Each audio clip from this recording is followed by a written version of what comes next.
ചേട്ടാ നമസ്കാരം. നമസ്കാരം. വെഞ്ഞാറമൂട് നടന്ന കൂട്ടക്കൊലയാണ് ഇപ്പോൾ നമ്മുടെ കേരളത്തിൽ മുഴുവൻ ചർച്ചാ വിഷയം എന്ന് പറയുന്നത്. പിന്നെ നമ്മൾ നാഷണൽ ഇന്റർനാഷണൽ മാത്രം കൈകാര്യം ചെയ്യുന്നത് കൊണ്ട് നമ്മൾ ആ വിഷയത്തെ എടുത്തില്ല എന്നുള്ളതേ ഉള്ളൂ. പക്ഷെ അതിനു മുമ്പ്, ആ കൂട്ടക്കൊല നടക്കുന്നതിന് തൊട്ട് മുമ്പ് നമ്മളൊരു വാർത്ത കൊടുത്തിരുന്നു. അത് വളരെയധികം റീച്ച് ആവുകയും ചെയ്തു. ആ വാർത്ത എന്ന് പറയുന്നത് അറിയില്ല, മയക്കുമരുന്നുമായി ബന്ധപ്പെട്ടുള്ള വാർത്തയാണ്. മയക്കുമരുന്ന് ഡ്രഗ് കാർട്ടലുകളെ പൂട്ടാനായിട്ട്, ഈ നുഴഞ്ഞുകയറ്റം അടക്കമുള്ളത് തടയാൻ. കാരണം ഈ ഡ്രഗ് കാർട്ടലുകളെ പൂട്ടിയാലേ നുഴഞ്ഞുകയറ്റം, തീവ്രവാദം, ഭീകരവാദം, അങ്ങനെയുള്ള നമ്മുടെ രാജ്യത്തിനകത്ത് നടക്കുന്ന ആഭ്യന്തര പ്രശ്നങ്ങൾ ഇതെല്ലാം നിൽക്കണമെങ്കിൽ ഇതിനെല്ലാം വേരോടെ പിഴുതെടുക്കണം. ആ വേരെന്ന് പറയുന്നത് ഈ മയക്കുമരുന്ന് ലോബിയാണ്, മാഫിയയാണ്, ഇന്റർനാഷണൽ ഡ്രഗ് ഡീലിംഗ് ആയിട്ടുള്ള ആ ഒരു ഡാർക്ക് വെബ് അടക്കമുള്ള ആ ഒരു സിസ്റ്റമാണ്. അപ്പോൾ അതിന് അമിത്ഷാ തുനിഞ്ഞിറങ്ങി എന്നുള്ളതായിരുന്നു ആ വാർത്ത. അപ്പൊ അതിന്റെ അടുത്ത ദിവസം ഇപ്പോ വന്ന ഒരു റിപ്പോർട്ടാണിത്. കാരണം ഒരു കുടുംബത്തിലെ 5 പേരെ ഈ അഫാൻ എന്ന് പറയുന്ന ഒരു ചെറുപ്പക്കാരൻ, 23 വയസ്സേ ഉള്ളൂ, അവൻ വെട്ടിക്കൊന്നു കളഞ്ഞു.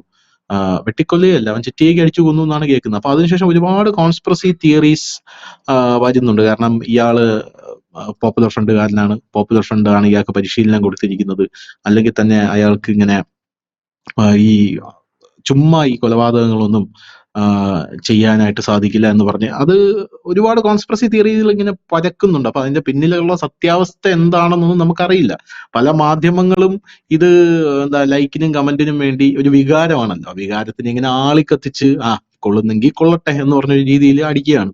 കാരണം പോപ്പുലർ ഫ്രണ്ടിന്റെ ആരും ഇനി വന്ന് ചോദിക്കാനും പോകുന്നില്ല. പോപ്പുലർ ഫ്രണ്ട് ഞാൻ ചോദിച്ചൊരു സംഘടനയാണ്. ഇനി ഇയാൾക്ക് പോപ്പുലർ ഫ്രണ്ടിന്റെ ലിങ്ക് ഉണ്ടോ എന്ന് ഒഫീഷ്യലായിട്ട് ഇതുവരെ ഒരു പോലീസുകാരനും വന്ന് പറഞ്ഞിട്ടുമില്ല. അങ്ങനത്തെ ഒരു സാഹചര്യമാണ്. അതവിടെ നിൽക്കട്ടെ.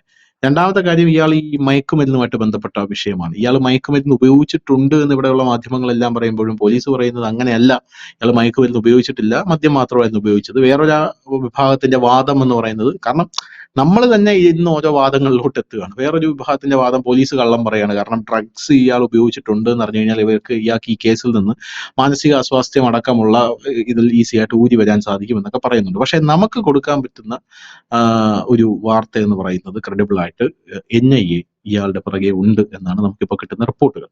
അതെന്തിനാണ് NIA ഇയാളുടെ പിറകിൽ വല വിരിച്ചിരിക്കുന്നത് ഇപ്പൊ നിലവിൽ എന്നുള്ളൊരു ചോദ്യം പല ഭാഗത്തുനിന്ന് ഉയരുന്നുണ്ട്. ഒന്നാമത്തെ കാര്യം. രണ്ടാമത്തെ കാര്യം എന്ന് പറഞ്ഞാൽ, എന്തുകൊണ്ടാണ് നമ്മുടെ സമൂഹത്തിൽ ഇത്രയും ഭീകരമായിട്ടുള്ള കൊലപാതകങ്ങൾ? 23 വയസ്സേ ഉള്ള ചെറുപ്പക്കാരൻ, 23 വയസ്സിലാണ് സ്വന്തം കുടുംബത്തിലെ 5 പേരെ നിർദാക്ഷിണ്യം ചുറ്റിക്ക് അടിച്ചു കൊന്നിരിക്കുന്നത്. അതിലൊരു അനിയൻ കൂടെ ഉണ്ട്. അനിയൻ എന്ന് പറഞ്ഞാൽ അവൻ 9 വയസ്സാണോ 9ാം ക്ലാസ് ആണോ എന്ന് എനിക്കറിയില്ല. എന്തായാലും അവനാണെങ്കിൽ വളരെ കുഞ്ഞായിട്ടുള്ള ഒരു ചെക്കനാണ്. അവന്റെ കണ്ണടക്കം ചൂഴ്ന്നെടുത്തു എന്നാണ് പറയുന്നത്. സ്വന്തം അമ്മയെ, അർബുദ രോഗിയായിട്ടുള്ള അമ്മയെ തൂക്കിയെടുത്ത് തറയടിച്ചു. എന്നിട്ട് ആ അമ്മയ്ക്ക് ബോധം വന്നപ്പോൾ അമ്മ പറഞ്ഞത് ഞാൻ കട്ടിലിൽ നിന്ന് വീണതാണെന്നാണ് പറഞ്ഞത്. അങ്ങനെ പറഞ്ഞു. എന്നിട്ട് വല്യച്ഛനെ കൊന്നു, വല്യമ്മയെ കൊന്നു, അമ്മുമ്മയെ കൊന്നു, അങ്ങനെ സകല ആൾക്കാരെയും കൊലപ്പെടുത്തി. ഒരു മടിയും ഇല്ലാതെ, അതായത് ഒരു കൂസലും ഇല്ലാതെ പോലീസ് സ്റ്റേഷനിൽ ചെന്ന് പറയുകയാണ് ഞാൻ 5 പേരെ കൊലപ്പെടുത്തിയിട്ടുണ്ട് എന്ന് പറയുകയാണ്. ഇപ്പൊ സാധാരണ ഞാനിത് ഈ സംഭവം വന്നപ്പോൾ ഞാൻ ഒരുപാട് ഈ ഈ പേജുകളൊക്കെ ഞാൻ എടുത്ത് വായിക്കുകയായിരുന്നു. അപ്പൊ അവര് പറയുന്നത്, മനുഷ്യന്റെ മനസ്സെന്ന് പറഞ്ഞാൽ ഒരു കൊലപാതകം ചെയ്തു കഴിഞ്ഞാൽ തന്നെ എന്താണ്, ഒരു കുറച്ച് നാൾ കഴിയുമ്പോൾ, അതായത് കുറച്ച് നാളല്ല, കുറച്ച് മിനിറ്റുകൾ കഴിയുമ്പോൾ തന്നെ, ഒരു കൊലപാതകം ചെയ്തു കഴിഞ്ഞാൽ തന്നെ മനുഷ്യന്റെ മനസ്സ് മനുഷ്യന്റെ കയ്യിൽ നിന്ന് പോകും.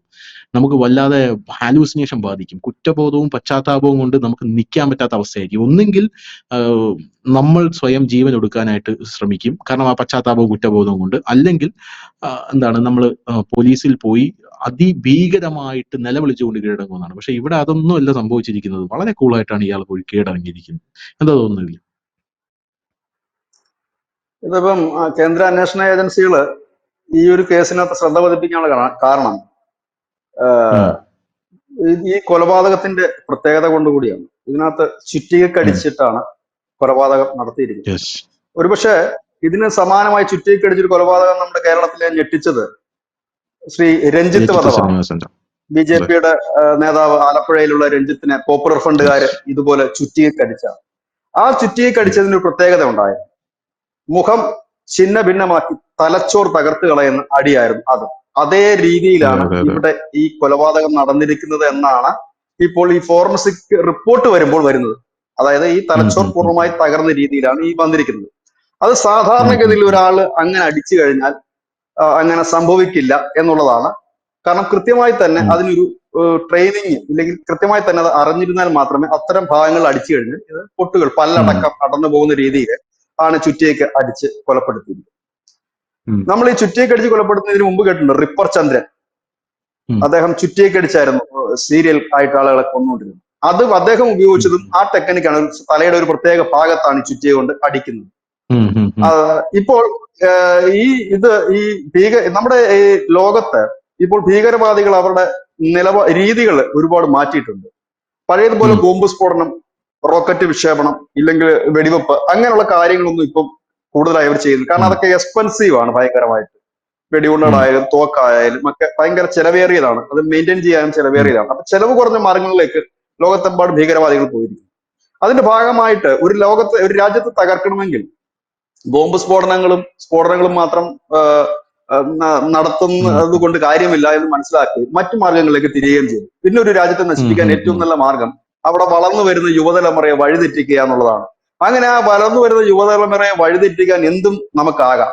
അതിന്റെ ഒരു ഭാഗമാണ് ഈ മയക്കുമരുന്ന്. ഈ മയക്കുമരുന്ന് ശൃംഖലയുടെ ഒരറ്റം എപ്പോഴും ഭീകര സംഘടനകൾ തന്നെയാണ്. അഫ്ഗാനിസ്ഥാനിൽ നിന്നായാലും ഈ മറ്റ് ഭീകര സംഘടനകൾ അവരുടെ പണസമ്പാദത്തിന് വേണ്ടിയിട്ടും ഒപ്പം തന്നെ ഒരു രാജ്യത്തെ നശിപ്പിക്കുന്നതിനും വേണ്ടിയിട്ടുമാണ് കോടിക്കണക്കിന് രൂപയുടെ മയക്കുമരുന്ന് ഇന്ത്യയിൽ എത്തിക്കുന്നത്. അത് നുഴഞ്ഞുകയറ്റം വഴിയുണ്ട്, അതിർത്തികളിലൂടെ ഈ ഡ്രോൺ വഴി കടത്തുന്ന മയക്കുമരുന്നുകളുണ്ട്, അതുപോലെ തന്നെ ബ്ലാക്ക് വെബുകൾ എന്ന് പറയുന്ന ഡാർക്ക് വെബുകൾ എന്ന് പറയുന്നവരിലൂടെ എത്തിക്കുന്നവയുണ്ട്. കഴിഞ്ഞ ദിവസം നമ്മുടെ ഈ കേരളത്തിന്റെ NDA വൈസ് ചെയർമാൻ ശ്രീ ചന്ദ്രശേഖറിന്റെ മകനെ പോലീസ് പിടികൂടിയിരുന്നു. വിഷ്ണുപുരൻ, പുള്ളി NDAയുടെ വൈസ് ചെയർമാനാണ്.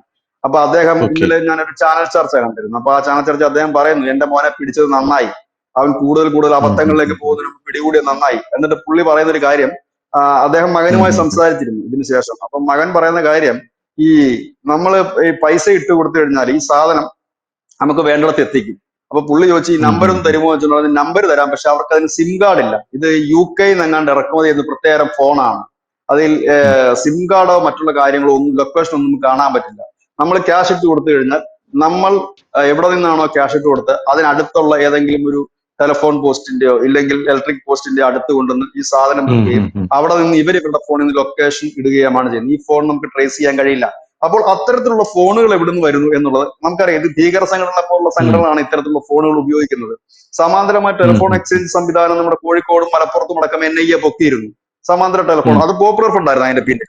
അപ്പൊ അത്തരത്തിലൊരു സംവിധാനം, ഒരു പാരലൽ ആയിട്ടുള്ള ഒരു, അതായത് കഴിഞ്ഞ കുറച്ചു നാൾക്ക് മുമ്പ്, അതായത് 2ാം നരേന്ദ്രമോദി സർക്കാരിന്റെ കാലത്ത് നമ്മുടെ ആഭ്യന്തര സഹമന്ത്രി ആയിരുന്ന വ്യക്തി, അന്ന് തെലങ്കാനക്കാരൻ, ആന്ധ്ര സ്വദേശിയായ മന്ത്രിയായിരുന്നു. അപ്പൊ അദ്ദേഹം ഒരു പ്രസ്താവന നടത്തി. പിന്നീട് അത് വലിയ വിവാദമായിരുന്നു. അദ്ദേഹം നടത്തിയത്, ഐക്യരാഷ്ട്രസഭയുടെ ഒരു റിപ്പോർട്ടുണ്ട്, അതില് ഈ ഭീകരവാദികളുടെ ഹബ്ബായി ദക്ഷിണേന്ത്യ മാറുന്നു എന്നുള്ളതാണ്. അതിൽ ഏറ്റവും പ്രധാനപ്പെട്ട ഹബ്ബ് ഒന്ന് കേരളമാണ്. ഈ മയക്കുമരുന്ന് വലിയ രീതിയിൽ ഒഴുകുമ്പോൾ നമ്മൾ വിചാരിക്കും നമ്മുടെ നാട്ടിൻപുറത്തുള്ള ഏതെങ്കിലും മയക്കുമരുന്ന് കച്ചവടക്കാരാണ്. ഒരിക്കലുമല്ല. ഇതിന്റെ പിന്നിൽ അൽ-ഖ്വയ്ദ പോലെയുള്ള, ISIS പോലെയുള്ള, ഇല്ലെങ്കിൽ അത്തരം വലിയ ഭീകര സംഘടനകളാണ് ഇതിന്റെ തലപ്പത്തിരിക്കുന്ന ഡോൺ എന്ന് പറയുന്നത്. അതുകൊണ്ട് തന്നെയാണ് അവരുടെ പിൻബലത്തിലാണ് ഒരു വലിയ ശക്തമായ ഒരു റാക്കറ്റാണ് വർക്ക് ചെയ്യുന്നത്. അതുകൊണ്ടാണ് നമുക്ക് ഈ ശൃംഖലയെ തൊടാൻ കഴിയാത്തത്. ഈ ശൃംഖലയെ തൊട്ട് കഴിയുമ്പോൾ തന്നെ വലിയ രീതിയിലുള്ള അറ്റാക്കുകൾ ആ തൊടുന്നവർക്ക് നേരിടേണ്ടി വരും. ഇപ്പോൾ അവരെ തടയാൻ ശ്രമിച്ചു കഴിഞ്ഞാലും ഒക്കെ വലിയ രീതിയിലുള്ള അറ്റാക്കുകൾ നമ്മൾ നേരിടേണ്ടി വരും. അതൊരു കാരണം ഇതാണ്. സാധാരണ ലോക്കലി ഉള്ള ഒരു കൊട്ടേഷൻ സംഘമാണെങ്കിൽ, നമ്മുടെ ഇന്ത്യയിലുള്ള കൊട്ടേഷൻ സംഘമോ ഇല്ലെങ്കിൽ കേരളത്തിലുള്ള കൊട്ടേഷൻ സംഘമാണെങ്കിൽ അതിനൊരു പരിധിയുണ്ട്. പക്ഷെ ഇതിന് പരിധിയില്ല. ഇവരുടെ അറ്റാക്കുകൾ ഏത് നിമിഷവും വരാം. കാരണം ഈ മയക്കുമരുന്ന് ഒരു തലമുറ നശിപ്പിക്കുകയാണ് ചെയ്യുന്നത്. ആ തലമുറ നശിപ്പിച്ച് ഈ രാജ്യത്തെ ഡൗൺ ചെയ്യുക, രാജ്യത്തെ തകർക്കുക എന്നുള്ളതാണ് ഈ ഭീകര സംഘടനയുടെ ലക്ഷ്യം. അതിനു വേണ്ടിയിട്ടാണ് അവർ അക്ഷീണം പ്രയത്നിച്ചുകൊണ്ടേയിരിക്കുന്നത്. ഇത് വളരെ വേഗത്തിൽ ഒരാളിലേക്ക് എത്തിക്കാൻ എളുപ്പവുമാണ്. അതായത് ഇപ്പം ഒരു ആശയം പറഞ്ഞ് അവരെ ഭീകരന്മാരാക്കുന്നതിനേക്കാൾ എളുപ്പമാണ് ഒരല്പം മയക്കുമരുന്ന് കൊടുത്തു കഴിഞ്ഞിട്ട് നമ്മുടെ ആശയമൊന്നും മനസ്സിലാക്കണമെന്നില്ല. മയക്കുമരുന്ന് കൊടുത്ത് അവന്റെ ബുദ്ധിയെ മുഴുവൻ നശിപ്പിച്ചു കഴിഞ്ഞാൽ ഒരുപക്ഷെ നല്ല എഞ്ചിനീയറിംഗിന് പഠിക്കുന്നു, ഡോക്ടറിന് പഠിക്കുന്നു, അല്ലെങ്കിൽ നല്ല മിടുക്കന്മാരായ വിദ്യാർത്ഥികളുടെ ഭാവി അതോടുകൂടി പോയി. കാരണം അവനിനി ഭാവിയില്ല. ഇങ്ങനെ 10,000-കണക്കിന് യുവാക്കളുടെ ഭാവി പോയാൽ ആ രാജ്യത്തിന്റെ ഭാവി എന്താകും? ആ രാജ്യത്തിന് ഭാവി ഇല്ലാതാകും. ഇന്ന് നമ്മുടെ രാജ്യത്തിന്റെ ഏറ്റവും വലിയ പ്രത്യേകത 55% യുവാക്കളാണ്. ആ യുവാക്കളാണ് നമ്മുടെ രാജ്യത്തിന്റെ കരുത്ത്. നമ്മൾ ഇന്ന് പുതിയ സ്റ്റാർട്ടപ്പുകൾ ആയിരക്കണക്കിനാണ് ഒരു ദിവസവും ഇന്ത്യയിൽ രജിസ്റ്റർ ചെയ്യപ്പെടുന്നത്. പുതിയ സ്റ്റാർട്ടപ്പുകൾ തുടങ്ങും. ഇപ്പൊ ഈ ഒരു ട്രെയിൻ, അതിവേഗത്തിലോടുന്ന ട്രെയിൻ IIT ചെന്നൈ ആണ്. തമിഴ്നാട്ടിലുള്ള വിദ്യാർത്ഥികളാണ് അത് കണ്ടുപിടിച്ചിരിക്കുന്നത്. അതിന്റെ ഒരു പരീക്ഷണത്തിലേക്ക് ഏറ്റവും കൂടുതൽ പൈസ അനുവദിച്ചിരിക്കുന്നു. അങ്ങനെ അനവധി കാര്യങ്ങൾ ചെയ്യുന്നു. ഇത്തരത്തിലുള്ള വിദ്യാർത്ഥികളെ ലക്ഷ്യമിട്ടുകൊണ്ടാണ് ഭീകര സംഘടനയുടെ പ്രവർത്തനം. ആ ഭീകര സംഘടന തന്നെയാണ് ഈ മയക്കുമരുന്ന് റാക്കറ്റിന് പിന്നാലെ. അതുകൊണ്ടാണ് അമിത്ഷാ അധികാരമേറ്റപ്പോൾ അദ്ദേഹം പറഞ്ഞ 2 കാര്യങ്ങളുണ്ട്. ഒന്ന്, മാവോയിസ്റ്റുകളെ പൂർണ്ണമായും 2026 മാർച്ചിന് മുമ്പ് പൂർണ്ണമായി ഇന്ത്യയിൽ നിന്നും ഇല്ലാതാക്കി കളയുമെന്ന് പറഞ്ഞു. ഏതാണ്ട് അത് അദ്ദേഹം വിജയത്തിലേക്ക് അടുക്കുകയാണ്. ഇനി ഏതാണ്ട് 95% മുകളിലും ഇല്ലാതാക്കി കഴിഞ്ഞിരിക്കുന്നു. പിന്നാണ് അദ്ദേഹം പറഞ്ഞൊരു കാര്യം, മയക്കുമരുന്ന് അതിനെ പൂർണ്ണമായി ഇല്ലാതാക്കും. അതിന്റെ ഭാഗമായിട്ടാണ് ഇന്ത്യ മുഴുവൻ ഫോറൻസിക് ലാബ് ഉൾപ്പെടെയുള്ള ലാബുകൾ കേന്ദ്ര സർക്കാർ തുടങ്ങാനായിട്ട് ഉള്ള നിർദ്ദേശങ്ങൾ വന്നു. കേരളത്തിൽ നിന്നടക്കം പോലീസ് ഉദ്യോഗസ്ഥന്മാർ അതിൽ പോയി ആ ട്രെയിനിങ്ങിൽ പങ്കെടുത്തു. രാജ്യത്ത് മുഴുവൻ ഫോറൻസിക്, കാരണം ഈ മൊബൈൽ നെറ്റ്വർക്കുകൾ വഴിയാണ് ഇതിന്റെ കൂടുതൽ വ്യാപനം നടക്കുന്നത്. അപ്പോൾ ഈ ഒരു കൊലപാതകത്തെ NIA അന്വേഷിക്കുന്നതിന്റെ പ്രധാനപ്പെട്ട കാരണം കഴിഞ്ഞ കുറെ നാളുകളായി NIAക്ക് ശരിക്കും പറഞ്ഞാൽ എനിക്ക് തോന്നിയിട്ടുള്ളത് അവരുടെ ആസ്ഥാനം തന്നെ കേരളമാണോ എന്ന് എനിക്ക് തോന്നാറുണ്ട്. കാരണം മിക്കവാറും ഒക്കെ ഇവിടെ റെയ്ഡുകളും കാര്യങ്ങളും നടക്കും. കാരണം നിരന്തരം ഇതുപോലുള്ള വിഘടനവാദ പ്രവർത്തനങ്ങൾ നടക്കുന്ന ഒരു ഏരിയ ആയിട്ട് ഈ കേരളം മാറിക്കഴിഞ്ഞിരിക്കുന്നു എന്നുള്ളത് യാഥാർത്ഥ്യമാണ്. നമ്മൾ വിചാരിക്കും ഒരു പോപ്പുലർ ഫ്രണ്ട് തീർന്നത് കൊണ്ട് ഇവിടെ കാര്യങ്ങളൊക്കെ സുഗമമായിരുന്നു. ഒരിക്കലും സുഗമമായിട്ടില്ല. അവര് വിതച്ചിരിക്കുന്ന വിത്തുകളൊക്കെ അവിടെ ഇവിടെയും കിടന്ന് മുളച്ച് പൊന്തുന്നുണ്ട്. അതൊക്കെ മുമ്പോട്ട് പോകുന്നുമുണ്ട്. ഇതൊക്കെ NIAക്ക് മനസ്സിലാകാഞ്ഞിട്ടില്ല, മനസ്സിലാകുന്നുമുണ്ട്. ഈ മയക്കുമരുന്ന് റാക്കറ്റിന്റെ പിന്നിലൊക്കെ ഈ ഭീകര സംഘടനകൾ തന്നെയാണ്, അത് യാതൊരു തർക്കവുമില്ല. പക്ഷെ ഇത്തരത്തിലുള്ള കൊലപാതകങ്ങളിലേക്ക് പോകുമ്പോഴാണ് അതിനെക്കുറിച്ച് കൂടുതൽ ഗൗരവമായ അന്വേഷണ ഏജൻസികൾ അതിനെ നോക്കുന്നത്. പിന്നെ നമ്മുടെ ഈ മാധ്യമങ്ങൾ എന്ന് പറഞ്ഞാൽ പലപ്പോഴും ഈ അവരുടെ മാധ്യമ പ്രവർത്തനം പലപ്പോഴും വൺ സൈഡ് ആയി മാറാറുണ്ട്. ചിലവരെയൊക്കെ സഹായിക്കുക, ഈ പേരുകൾ നൽകുന്നതിൽ പോലും വലിയ രീതിയിലുള്ള പക്ഷപാതിത്വം കാണിക്കാറുണ്ട്. ഹിന്ദു പേരുകളാണെങ്കിൽ വലിയ രീതിയിൽ കൊടുക്കും, പ്രത്യേകിച്ച് ആ പേരിനോടൊപ്പം നായരോട് ഉണ്ടെങ്കിൽ കുറച്ചുകൂടെ ഹൈലൈറ്റ് ചെയ്ത് കൊടുക്കാറുണ്ട്. എന്നാൽ നേരെ മറിച്ച് ഇപ്പോൾ ഈ ഹിന്ദു പേരുകളുമായി വരുന്ന മറ്റേതെങ്കിലും മതവിഭാഗക്കാരാണെങ്കിൽ ആ ഹിന്ദു പേര് ഹൈലൈറ്റ് ചെയ്ത് കൊടുക്കാറുണ്ട്, മറ്റേ പേര് കൊടുക്കാറില്ല.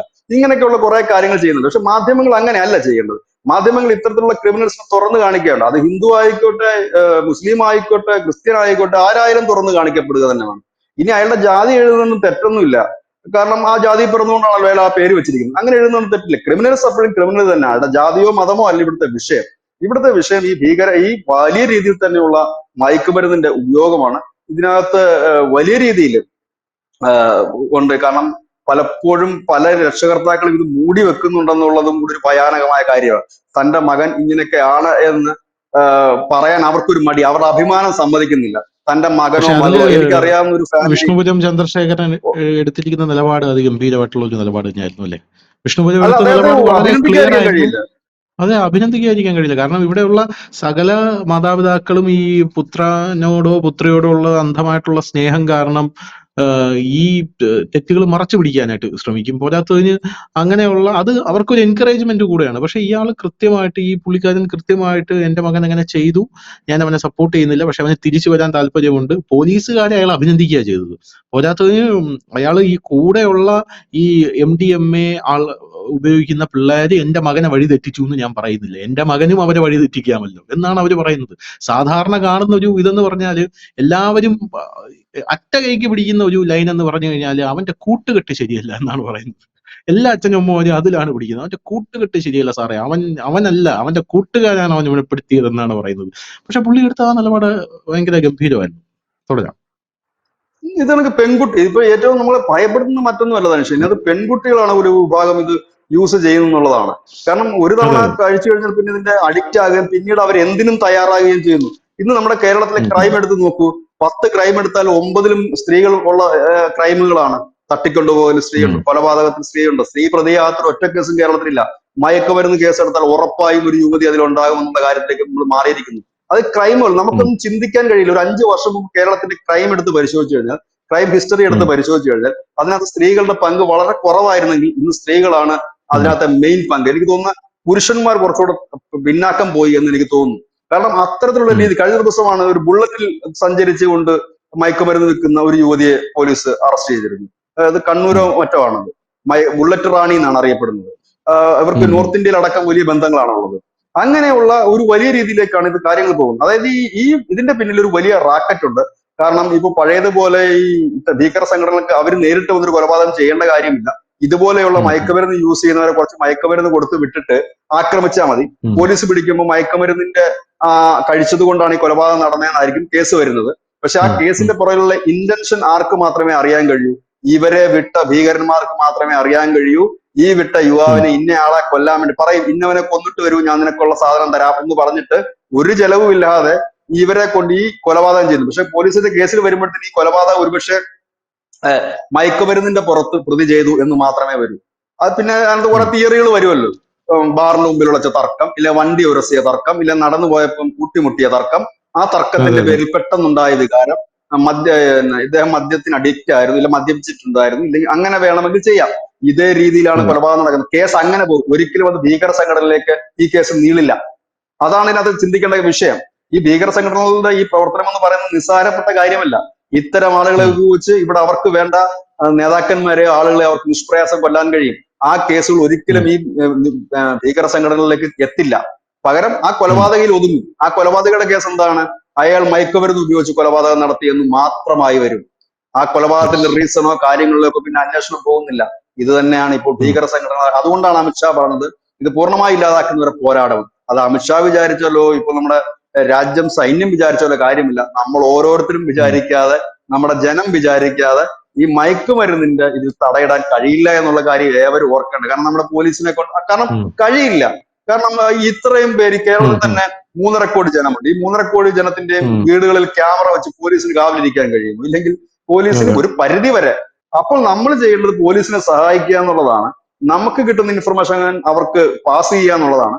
നടപടി എടുക്കേണ്ടത് അവരുടെ ജോലിയാണ്. ഇപ്പോൾ നമുക്ക് പോലീസ് ഉം. മാത്രമല്ല, ഒരുപാട് ഏജൻസികൾക്ക് നമുക്ക് ഈ അന്വേഷണ ഏജൻസികൾക്ക് നമുക്ക് പാസ് ചെയ്യാനുള്ള സംവിധാനങ്ങളുണ്ട്. കേന്ദ്ര അന്വേഷണ ഏജൻസികൾക്ക് നമുക്ക് കൊടുക്കാം, നാഷണൽ ഡ്രഗ് കൺട്രോൾ ബോർഡിന് നമുക്ക് കൊടുക്കാം, അവിടെ സ്പെഷ്യൽ സ്ക്വാഡുകളുണ്ട്, അവർക്ക് വേണമെങ്കിൽ നമുക്ക് കൊടുക്കാം, നക്കോട്ടിക് സെല്ലിന് വേണമെങ്കിൽ നമുക്ക് കൊടുക്കാം. അങ്ങനെ അനവധി പേർക്ക് നമുക്ക് കൊടുക്കാൻ കഴിയും. എന്തിനും ഏതിനും നമ്മളൊക്കെ ഗൂഗിൾ സെർച്ച് ചെയ്യുന്നവരല്ലേ. അവിടൊക്കെ കയറി ഉം. കഴിഞ്ഞാൽ അവർക്ക് എവിടെ ഏത് വഴിയാണ് നൽകേണ്ടതെന്നുള്ളതിൽ വ്യക്തമായി തന്നെ അതിൽ പറയുന്നുണ്ട്. നിങ്ങൾക്ക് കിട്ടുന്ന ഇൻഫർമേഷൻ എങ്ങനെ കൈകാര്യം ചെയ്യണം. നമ്മുടെ ഫോണിൽ നമ്മൾ 100 യെസ്. സേവ് ചെയ്ത് ഇടാറുണ്ട്, 101 സേവ് ചെയ്ത് ഇടാറുണ്ട്. ആ കൂട്ടത്തിൽ ഈ ഒരു നമ്പറോട് നമ്മൾ സേവ് ചെയ്ത് ഇടേണ്ടതാണ്. ഓക്കെ. ആക്സിഡന്റ് പറ്റുമ്പോഴും എന്ത് നമ്പറാണല്ലോ 100 101. അതുപോലെ ഇതും കൂടെ നമ്മൾ ഉം. സേവ് ചെയ്ത് ഇടേണ്ടതാണ്. അങ്ങനെയൊക്കെ ഉള്ള രീതിയിലേക്ക് പോയി കഴിഞ്ഞാൽ മാത്രമേ നമുക്കിത് നിർത്താൻ കഴിയുള്ളൂ. അല്ലാതെ നമ്മൾ ഒരുപിടി ആളുകൾ വിചാരിച്ചിട്ട് ഒന്നും തന്നെ ചെയ്യാൻ കഴിയില്ല. ഇല്ലെങ്കിൽ ഒരു സേന വിചാരിച്ചിട്ടും ചെയ്യാൻ കഴിയില്ല. ജനം തന്നെ വിചാരിക്കണം. ആദ്യം നമ്മുടെ വീട്ടിൽ, നമ്മൾ പുറത്തൊന്നും പോകണ്ട, നമ്മൾ പുറത്തൊന്നും പോയി മയക്കുമരുന്ന് വേട്ട നടത്തണ്ട, ചെക്ക് ചെയ്യണ്ട. നമ്മുടെ വീട്ടിൽ ആരെങ്കിലും ഇത് യൂസ് ചെയ്യുന്നുണ്ടോ ഇല്ലയോ എന്ന് മാത്രം. വിഷ്ണുപുരം ചന്ദ്രശേഖർ അതെ. പറഞ്ഞ ഒരു കാര്യം കൂടെ നമ്മൾ ശ്രദ്ധിക്കണം. അദ്ദേഹം പറഞ്ഞത് എന്റെ മകൻ ബാത്റൂമിൽ പോയിട്ട് തിരിച്ചു വരാൻ ലേറ്റ് ആകുന്നു. അപ്പോൾ പുള്ളിക്ക് ഒരു സംശയം തോന്നി, എന്തുകൊണ്ടാണ് ഇവൻ ഇത്രയും ഉം. സമയം അതിലെടുത്തത്. അപ്പൊ പുള്ളി അതിനെ പിന്നീട് മോനോട് ചോദിക്കുമ്പോഴാണ് മോൻ പറയുന്നത്, ഞാൻ അതിനകത്ത് വെച്ചാണ് ഇത് യൂസ് ചെയ്യുന്നത്. ഉം. സ്വന്തം ഉം. ഭാര്യയ്ക്ക് പോലും അറിയില്ലായിരുന്നു. ഈ പയ്യൻ കല്യാണം കഴിച്ച് 27 വയസ്സുണ്ട്. സ്വന്തം അതെ അതെ. ഭാര്യയ്ക്ക് പോലും അറിയില്ല ഇത് ഉപയോഗിക്കുമെന്നുള്ളത്. ഉം. അപ്പൊ എത്രത്തോളം ഭയാനകരമാണെന്ന് ആലോചിക്കുക. അപ്പൊ എന്തെങ്കിലും തരത്തിലുള്ള ഉം. ഉം. ഒരു ഒരു ഒരു പെൺകുട്ടിയായാലും ആൺകുട്ടിയായാലും ഇപ്പം ഇങ്ങനെ ഉം. ഒരു ചെറിയ വശപ്പിശക് തോന്നിയാൽ അപ്പോൾ തന്നെ അത് ഇൻഫോം ചെയ്യേണ്ടവരെ ചെയ്യിക്കുക. അപ്പോൾ തന്നെ നമ്മളെ വിളിച്ച് അവരോട് സംസാരിക്കുക, കാര്യങ്ങളൊക്കെ ചെയ്യുക. പിന്നെ ആവശ്യമില്ലാതെ പിള്ളേർക്ക് പൈസ കൊടുത്ത് വഷളാക്കുന്ന ഒരു സ്വഭാവം നിർത്തുക. കാരണം ഈ കോമ്പറ്റീഷൻ ചെയ്യാനുള്ള ഒരു ത്വരയിൽ, അപ്പൊ അടുത്ത വീട്ടിലെ പയ്യൻ ഒരു ബൈക്ക് വാങ്ങി, എന്നാൽ അതിനേക്കാൾ മുകളിൽ ഒരു ബൈക്ക് ഏൽപ്പിച്ച് പിള്ളേരെ കൊണ്ടുപോഴാണ് പിള്ളേർ ചിലപ്പോൾ ഇത് കണക്കുള്ള രീതിയിൽ ഇന്നലെ അറിഞ്ഞ് പിള്ളേരെ പറഞ്ഞൊക്കെ പണ്ടുള്ളവർ പറയുന്നത് പോലെ കുറഞ്ഞ പക്ഷം നമ്മുടെ വീട്ടിലെ ഉള്ളിയുടെയും പഞ്ചസാരയുടെ വിലയെങ്കിലും അറിയിച്ച് കുട്ടികളെ വളർത്തുന്നത് കുറച്ചുകൂടെ ജീവിതഗന്ധിയായ ഒരു സമൂഹത്തെ വളർത്തെടുക്കാൻ നമുക്ക് ഉപകരിക്കും. ഇല്ല എങ്കിൽ ചൊവ്വാഗ്രഹത്തിൽ നിന്ന് വന്ന പിള്ളേരെ കണക്കാണ് നമ്മുടെ പിള്ളേരിരിക്കുന്നത്. എന്തൊക്കെയാണ് ഉം. വീട്ടിലെ ഉം. കറി എന്ന് വെച്ചാൽ അവർക്ക് അറിയില്ല. എന്താണ് മക്കളെ നിങ്ങൾ രാവിലെ കഴിച്ചതെന്ന് വെച്ചാൽ അവർക്ക് അറിയില്ല. അവര് വേറെന്തൊക്കെയോ പറയുന്നു, വേറെന്തൊക്കെയോ പോകുന്നു, വേറെന്തൊക്കെയോ പേര് പറയും. അറ്റ്ലീസ്റ്റ് നമ്മുടെ കുടുംബക്കാരെ എങ്കിലും ഒക്കെ ഒന്ന് പരിചയപ്പെടുത്തി വെക്കുന്നത് നന്നായിരിക്കും. അപ്പൂപ്പൻ ആരാണ്, അല്ലെങ്കിൽ നമ്മുടെ അമ്മാവൻ ആരാണ് എന്നെങ്കിലും ഒക്കെ. ഇതൊക്കെ നമ്മൾ അതെ അതെ. പഠിക്കേണ്ടിയിരിക്കുന്നു. അതിനെനിക്ക് തോന്നുന്നു ഒരു പരിധിവരെ മതസംഘടനകൾക്കും വലിയ പങ്കുവഹിക്കാൻ കഴിയും, ഉം. ജാതീയ സംഘടനകൾക്ക് പങ്കുവഹിക്കാൻ കഴിയും. ഇപ്പൊ SNDPയും NSSും ഒക്കെ കേരളത്തിൽ ഒരുപാട് നവോത്ഥാന പ്രസ്ഥാനങ്ങൾക്ക് നേതൃത്വം കൊടുത്തിട്ടുള്ള സംഘടനകളാണ്. ഇവർക്കൊക്കെ ഇതുപോലുള്ള സത്സംഗങ്ങൾ വെച്ചിട്ടോ ഇല്ലെ ക്ലാസ്സുകൾ വെച്ചിട്ടോ ഇല്ലെങ്കിൽ ഇത്തരം കുട്ടികളെ കൊച്ചിലെ തന്നെ, അതായത് മുതിർന്ന കുട്ടികളെ വിളിച്ചുകൊണ്ടെന്ന് പറഞ്ഞാൽ അവരിയ്ക്കത്തില്ല. ഈ 5 വയസ്സുള്ള 6 വയസ്സുള്ള കുട്ടികളെ ആഴ്ചയിൽ ഒരിക്കൽ വിളിച്ചിട്ട് വന്നിട്ട് അവർക്ക് സത്സംഗം കൊടുക്കുകയും ഇങ്ങനെയുള്ള നമ്മുടെ കുറെ സംസ്കാരങ്ങൾ, അത് എല്ലാ മതങ്ങളും, ഹിന്ദുമതം മാത്രമല്ല ഞാൻ പറഞ്ഞു, ക്രിസ്ത്യാനികൾക്ക് ഓൾറെഡി ഉണ്ട്, സൺഡേ സ്കൂളൊക്കെ ഉണ്ട്, അതുപോലെ ഇസ്ലാം മതത്തിനും ഉം. ഉണ്ട്. അങ്ങനെയുള്ളവർ അതേ കൂടെ പ്രബോധനം ഒക്കെ ചെയ്ത് കൊണ്ടുവരാമെങ്കിൽ അങ്ങനെയും കുറെ ശ്രമങ്ങൾ നമ്മൾ ഉം. നടത്തേണ്ടിയിരിക്കുന്നു എന്നുള്ളതാണ് പറയാനുള്ളത്.